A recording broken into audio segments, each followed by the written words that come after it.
Imagine silence, not the comfortable silence of a bedroom. This is the freezing, echoing void of the North Atlantic at 3 o'clock in the morning. The only sound is the rhythmic thrum of your merchant vessel's diesel engines, carrying 10,000 tons of high-octane aviation fuel and explosives. Suddenly, something shifts in the darkness. You can't see it, but you feel it on your skin. A few hundred yards from your hull, the steel blade of a periscope rises silently from the black water. A second later, compressed air hisses. A G-7E Duke torpedo is launched. 3 minutes later, your ship ceases to exist. The ocean becomes a burning hell. Below the surface, in a cramped compartment smelling of diesel and sweat, a German officer coldly enters a line in his logbook. Target destroyed. Tonnage 12,000. Moving on. In 1942, the world stood on the brink of a terrifying finale.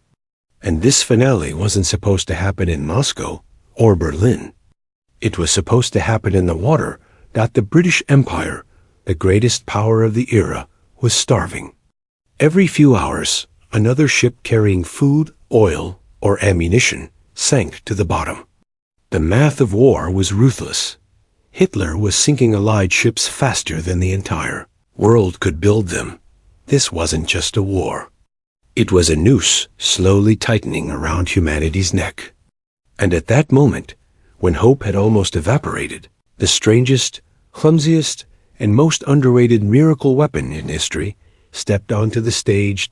It wasn't fast. It wasn't beautiful. Sailors called it a dreadful-looking object.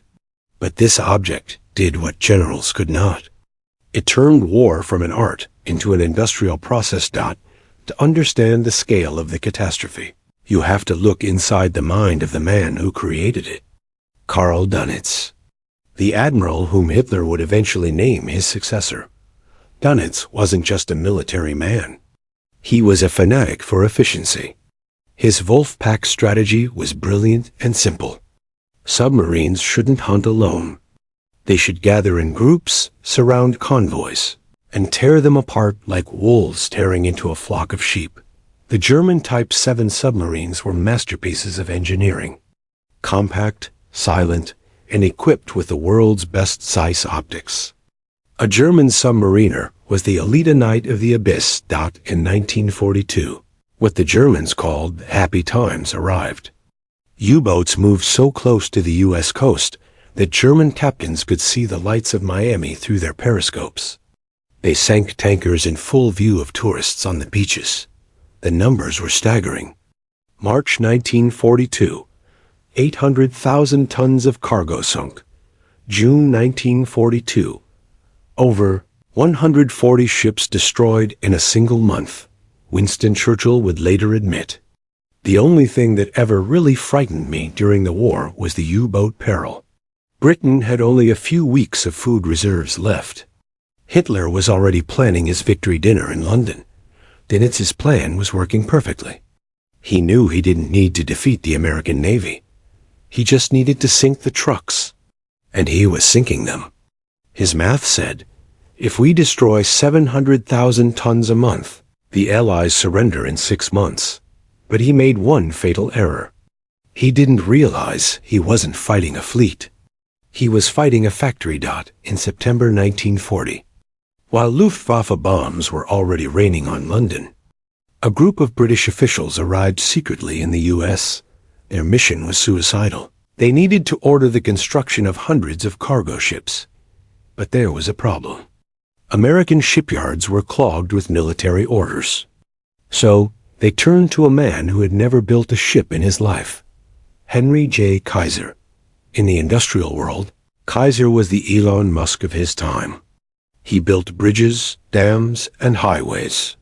He thought in categories of the impossible. When Kaiser looked at the British blueprints, he saw a ship stuck in the 19th century. Steam engines, thousands of rivets, complex construction. Kaiser said, "We aren't going to build ships. We're going to mass produce them." Thus was born the Liberty ship. President Franklin Roosevelt, seeing the first prototype, was horrified. He called it a dreadful-looking object that would spoil the view of any harbor. The ship resembled a floating brick with a chimney. It was slow only 11 knots. Any submarine could outrun it, but the Liberty ship had a secret that Dunitz failed to decipher in time. That secret was called modular assembly. Before Kaiser, shipbuilding was a craft. Thousands of workers manually hammered red-hot rivets into steel plates. One ship took 6 to 12 months to build. Kaiser did something unheard of in the conservative maritime world. He replaced rivets with welding. Welding was 10 times faster. It allowed him to hire people who had never seen the sea farmers, housewives, students. He taught them to weld seams in 2 weeks. He introduced prefabrication. Ships were no longer built on a single slipway. Massive sections, the bow, the stern, the deck, were assembled in factories hundreds of miles inland. Then, these giant Lego pieces were brought to the shipyard and simply welded together. It was madness. Traditional shipbuilders laughed at Kaiser. They called his ships floating coffins and predicted they would snap in half at the first wave. And occasionally, they did crack, but Kaiser didn't care. He had one task: outrun the torpedoes. In November 1942, the world shook. This event was supposed to be a secret test, but Kaiser turned it into a grand show. At the shipyard in Richmond, California. The keel was laid for a ship called the SS Robert E. Peary. Day 1. The pre-assembled bottom is lowered onto the slipway. Day 2. The sides are welded, and massive bulkheads are installed. Day 3. Engines and boilers, assembled a week prior, are dropped into the hull. Day 4. Workers start painting the ship while welders are still finishing the top deck. 4 days, 15 hours, and 29 minutes after work began, the completed Liberty ship slid off the slipway and into the water. It wasn't just an achievement. It was a death sentence for the Third Reich. When the report hit Admiral Dinitz's desk, he refused to believe it. German intelligence reported, "It's a trick." The Americans built the ship in advance and just filmed a movie. But it wasn't a trick. By 1943, the U.S. was launching 3 Liberty ships every single day. Now, we come to the most gripping moment, the collision of 2 logics. On one side, the logic of aces. German submariners were the best of the best. Captain Prien, Captain Kretschmer, they were superstars. Hitler awarded them Knight's Crosses. They sank dozens of ships in a single patrol. On the other side, the logic of the conveyor belt. The Americans didn't need aces. They needed welders. A Liberty ship cost about $2 million pocket change in the context of global war. Its task was simple: make at least one trip across the ocean. If a Liberty ship managed to deliver 10,000 tons of cargo to Liverpool, it had already paid for itself 5 times over. If a German torpedo sank it after that, it wasn't a tragedy. It was an entry in the cost of doing business column. Dunitz began to realize he was in a trap. His gray wolves were wasting precious torpedoes and time-destroying cheap, ugly vessels that were replaced by 2 new ones the next morning. American factories turned the Atlantic into a giant bridge of steel. By mid-1943, the impossible happened. The rate of shipbuilding exceeded the rate of sinkings. The graph on the wall in Dinitz's headquarters plummeted. This was the moment Germany lost the war. Not at Stalingrad, but in the logistics planning offices. But Liberty ships didn't just float. They changed the very nature of the war. Because of their sheer numbers, the Allies were able to achieve what Dunitz thought was impossible: massive troop movements. A single Liberty ship could carry 440 tanks, or 2,800 jeeps, or 600 million rounds of ammunition, or 10,000 tons of grain. In total, 2,710 Liberty ships were built. If you lined them up, They would form a steel road across the entire Atlantic. These ships ensured the success of D-Day. They carried the Spam, the Boots, and the Studebaker trucks to the USSR via the Lend-Lease program. German submarines turned from hunters into prey. Using Liberty ship hulls as a base, the Americans built escort carriers. Now, planes constantly circled every convoy, hunting down the U-boats.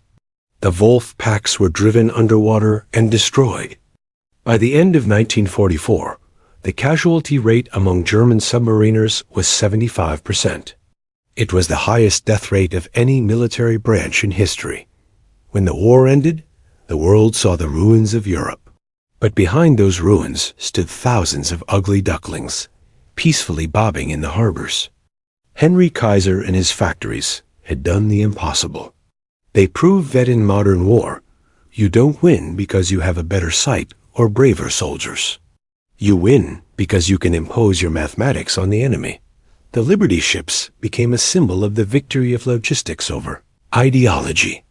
A simple American welder working 3 shifts in California dealt a more crushing blow to dunnits than any depth charge. Many of these ships continued to sail for decades after the war. They became the foundation of the merchant fleets of Greece, Italy, and the U.S. itself. Some of them are still alive today, monuments to a time when the world was saved not by heroes in capes, but by ugly bricks made of steel and steam. This story was meant to stay in the shadows of the great battles. But it holds the ultimate lesson. War isn't just the flash of gunfire. It's the turning of gears in a factory. It's logistics. It's the ability to make things good enough for victory, rather than perfect for a museum. The Germans created the perfect weapon for destruction, the submarine. The U.S. created the perfect weapon for survival, the Liberty ship. And in this battle of the factories, life beat death with a score of 2,710-0.